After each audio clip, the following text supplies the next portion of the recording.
Welcome to my channel জিন্দেগি কা সফর with Debapriya. বন্ধুরা, তোমরা সকলে কেমন আছো? আশা করছি সকলেই খুব ভালো আছো। আজকে তোমাদের সকলের সাথে 13th মের একটা ছোট্ট মিনি ব্লগ শেয়ার করছি।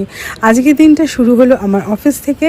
অফিসে পৌঁছে দেখলাম আমার কম্পিউটারটা রিস্টার্ট নিচ্ছে। সঙ্গে সঙ্গে মনে হলো একটা কফি বানিয়ে খাই, তাহলে কিন্তু এনার্জি পাবো। ইনস্ট্যান্ট কফি বানিয়ে নিলাম, আর এই কফিটা সত্যি খুব ভালো ছিল।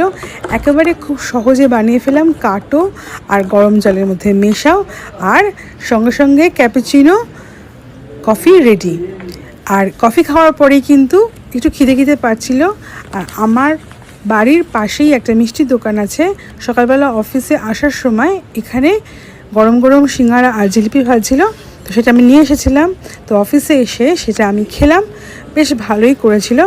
আর আজকের দিনটা কিন্তু অনেক কার্যকর দিন হবে, সেই জন্য আমার খুব এনার্জি লাগবে, সেই জন্য আমি একটু হেলদি কিছু খাচ্ছি। এটা হচ্ছে খেজুর, সঙ্গে করে এনেছিলাম।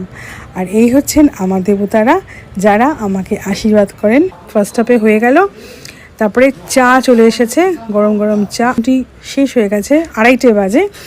সবাই লাঞ্চের জন্য রেডি। এবার লাঞ্চ টাইম, খুব ভালো ভালো রান্নাবান্না সমেত লাঞ্চ